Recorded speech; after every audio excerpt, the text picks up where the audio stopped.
Octopath Traveler recently got its newest entry, sporting a new cast of characters in a whole new setting with plenty of things to do and discover. For those familiar with the first game, you may already find enjoyment with the latest edition. However, for those who haven't touched the series up until this point or don't know whether they should play the first game or second game first, I'm here to help you with that.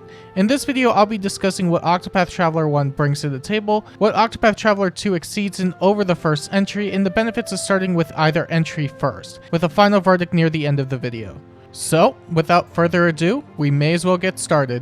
Octopath Traveler 1 and Octopath Traveler 2 are, unsurprisingly, similar games, almost like it's a sequel. A lot of the core gameplay mechanics remain the same with the newer entry, further adding onto the system with newer gimmicks and a shuffled take on the pre-existing job system that provides new moves and abilities depending on what is equipped. However, despite following the same formula, you may find that Octopath Traveler 1 is a different enough experience to where it's warranted a playthrough, whether that's due to differentiating moves in the base jobs, entirely different advanced jobs, the different support skills that can be learned, or even the 8 individual stories for all of the respective travelers. And in some aspects, Octopath Traveler 1 does better or exclusively does something over the sequel. After playing through the entirety of Octopath Traveler 2, I have proof. Here it is, it's 100% completed. I found that despite the game being very enjoyable, there was something that was missing from the overall experience. And maybe this isn't really a big complaint in the grand scheme of it all. However, it's something that I didn't necessarily find to be an issue in the first game, and that is with secrets. And that isn't to say the game doesn't have anything in that capacity, because there are quite a lot of things to discover and have fun with.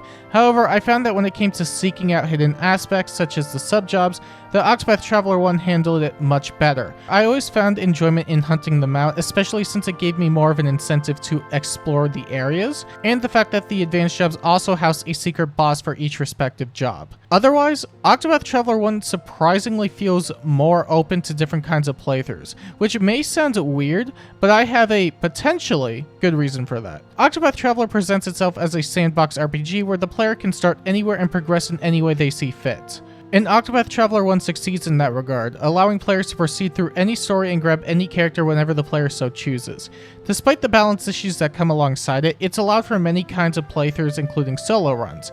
However, in Octopath Traveler 2, it's much more limited, so much so that some characters are completely locked out of completing solo runs unless modded. For example, in one of the later chapters in Temenos' story, he's required to go to a town called Stormhail. However, the only way through is by knocking out the NPC blocking the path, something that Temenos isn't capable of doing. Similarly, I found that for other travelers, some of the chapter bosses aren't necessarily designed around solo play, and rather incentivize having multiple party members given some of the difficulty scales that occur. And while this may come off as trivial, I found myself going back to the original game a lot throughout the years because I was able to perform challenge runs such as solos. The only criticism I can really give the first game in this regard has to do with Therion and the purple chests. And for those who aren't aware, purple chests can only be opened by Therion, and they're scattered across pretty much the entirety of the game post your chapter 1 areas, meaning that unless you always have them in your party, you're more than likely going to be losing out on so many good items and equipment, at which point you would have to limit your team compositions, which I don't think was a really good design choice in the grand scheme of things.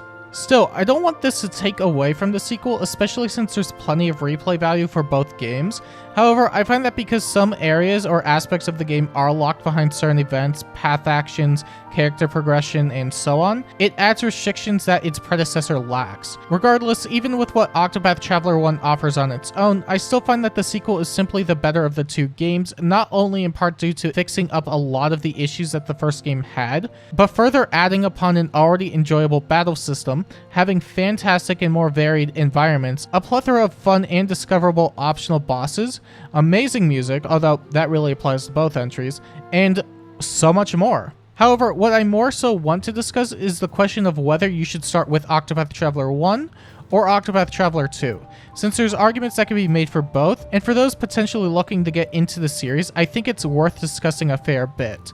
And since we already discussed the first game a fair amount already, I think we should start the discussion with the sequel. Octopath Traveler 2, in my opinion, is simply the better experience of the two games. As aforementioned, it fixes up a lot of the issues that people had with the first entry, including, but not limited to, the travelers interacting with each other outside of missable, optional dialogue scenes that can occur during chapters and in taverns. Thanks, Particio!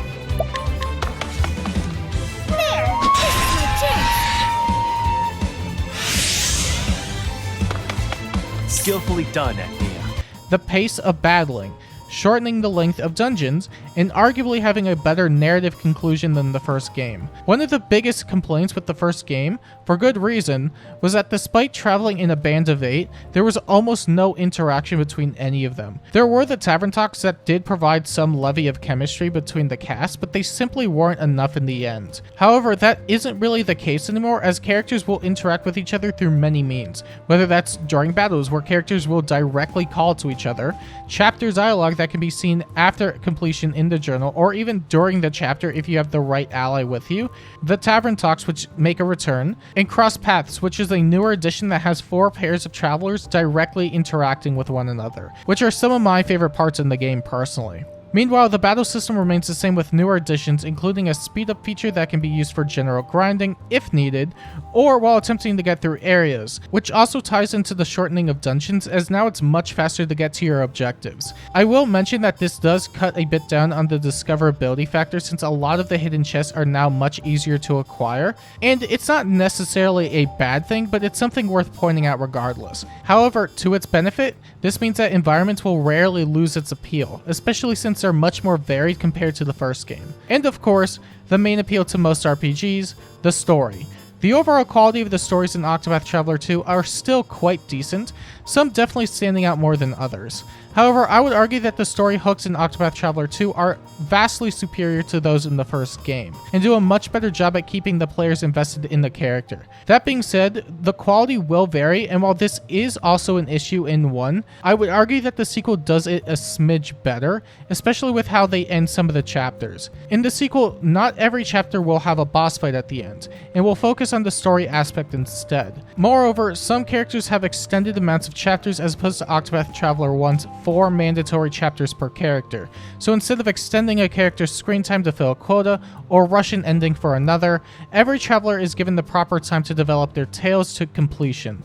And when there are boss fights present, they are some of the most engaging and hype moments in the game. This does apply to both entries, but with the sequel in particular, all of the enemies are much more animated, leading to what I would argue are more engaging fights in general, especially when there are dialogue exchanges present, or when they present a gimmick for the boss that allows for more memorable fights.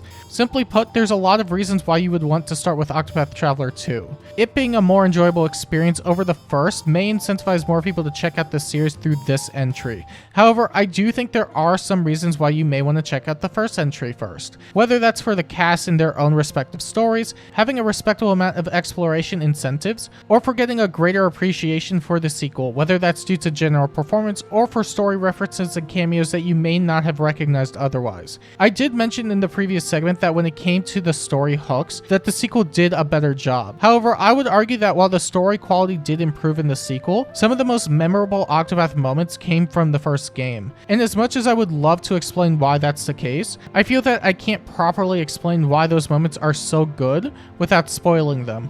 So I hope that you can at least take my word on that. Still, in terms of overall story quality, you may find the sequel to be better, but there are plenty of stories in the first game that rival some of the better stories in 2. Beyond that, I found that there were many more incentives to explore around areas, since I would argue that getting hidden sub-jobs through the shrines is much more incentivizing than getting additional skills through these job shrines, which, to be fair, some of them are worth going for. However, in my opinion, I found that a good amount of them really didn't do much in the grand scheme of things. I will say though that when it comes to the dungeons that you can find through just wandering around the game, that Octopath 2 just handles it a lot better, because some dungeons also have their own bosses that have their own exclusive optional boss theme, which is really great. And if anything, I find that you'll end up appreciating the sequel a lot more because of these notable improvements. Not necessarily because what you get in the first game is bad, but because they're much better in the sequel. However, this is where I do want to bring up my main fear with people starting out with the first game.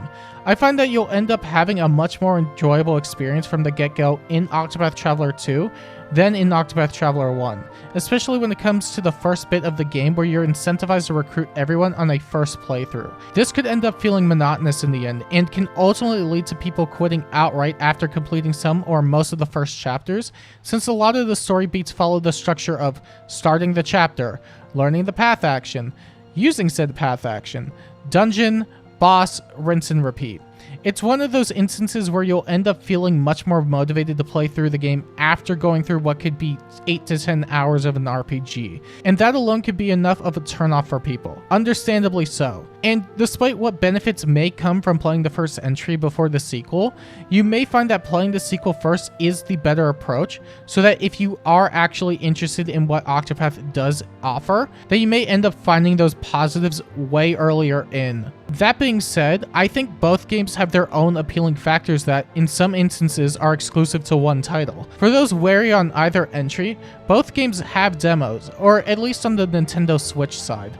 Octopath Traveler 2 should have a demo on the PlayStation side, and it definitely has one on Steam. So if you find that the gameplay loop of either game is incentivizing on its own, you may end up wanting to play the games in order. Even so, I think if someone were to get into the series, they may find that Octopath Traveler 2 is the better starting game, since you don't have to play through the first one to enjoy the second. In fact, you may end up enjoying Octopath Traveler 1 more if you play the second game first, since it presents its strongest aspects right from the get-go. And really, those are just my overall thoughts. I'm hopeful that with this new entry, more people are going to try and get into the series, or for those that were really put off by the first one, may give it a second chance. And if you are really hesitant on trying the second one out if you played the first one, I at least recommend the demo, because I think you'll have a fun time. And if you don't, then I don't really have any other means of convincing you, which is totally fine. So that's really going to be it for the video. If you want to see more videos like this, make sure to like and subscribe. And until next time, I'll see you later.